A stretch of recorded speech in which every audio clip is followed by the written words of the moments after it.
All right, CT-F900 belt replacement. Wanted to give you some of the things that I've gone through and found. First thing is, if you ever run across one of these belt deinstall tool, it's got a little hook on one end and a little push-pull mechanism on the other. I really like this tool. I saw this on another YouTube video and searched around and found it.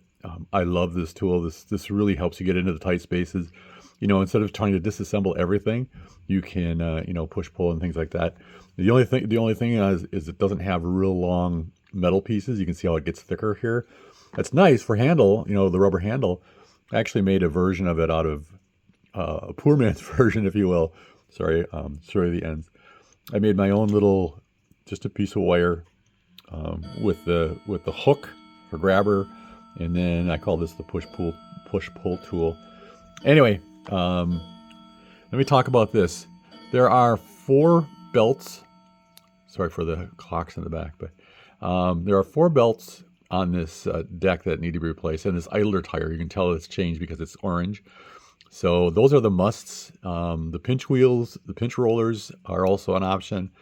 You know, again, if you're going to the pinch roller, you're probably going to be disassembling a lot of this, so not as important. But the easy way, so to speak, to get the belts on, there are 2 flat belts that run the capstan, and this, I call this the slave capstan. There's a bigger black flat belt that runs off of this motor, and you'll take the 4 or 5, actually there's 5 screws that hold that metal plate to the back of this black plastic. Take that off and you'll see the belts, and you can replace those from the back and then put that plate back on. The big black belt runs this major flywheel, and then there is a secondary belt that runs over to this this capstan over here. So basically both of these spin constantly. When this spins, this is going to be spinning as well. So that's the 2 of the 4 belts. The other ones, in order to get to them, you need to get this plate off. This little, and it goes up and down. If you, let me just show you this here. You know, this needs to move up and down. And then, so this helps, this is the brakes. So that basically the solenoid lifts that up when it's spinning, fast forward, rewind, and drops it back down as the brakes for these, the hubs, you know, forward and reverse. And the idler wheel needs to get powered. So there's 2 small belts in here. One that runs from here to this motor, and there is kind of a slot in here where you can use those tools, and you can push the belt around this and then fish it up onto the motor from the top. So this one isn't too bad. It's pretty straightforward. But when you get to this one, this is where you need to have this plate removed. So in order to get that plate removed, you need to take these 2 fingers off, and they're basically just holding this plate. You know, I just saw it move up and down. There are a ball bearing, 1 ball bearing under each of these little indents here. I put grease on them to kind of hold them into place when I reassemble it. Basically take these fingers off, and you'll be able to take this plate back a little bit, and you'll see there are 2 ball bearings basically kind of just almost underneath these, same position, but underneath this black plate from the back side. Make sure you don't lose those, or you can get them back into place before you put it back together. But with that off and the fingers off, you have enough room to get these ears out at the end of this metal plate. Like I said, you pull the spring down and get it off and pull that plate out.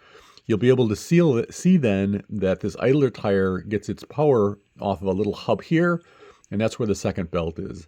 And by pulling this down a little bit, you can get the belt past, you know, and onto that, the hub on the back of that spindle, and you know, onto the other location. So you can do both of the small belts on the deck from the front without, you know, major disassembly.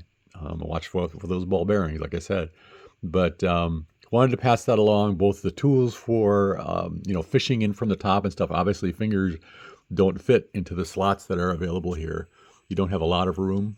Basically, you're working between this back piece and this front piece, going in between these slots in order to grab those belts and loop them around the, you know, the motor in one case, and then this one actually has just two spools that you have to get it onto.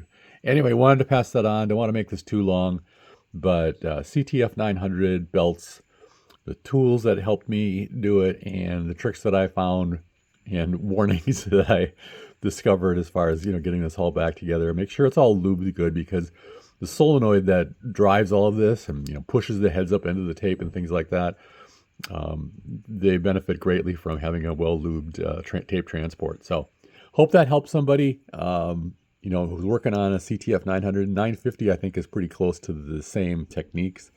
It may even apply to 1250. I don't remember. I have a 1250, and certainly it's similar as far as the tape transport. But anyway, thought I'd pass that on. Hopefully that helps somebody. Belt replacement on a Pioneer CT-F900. Thanks.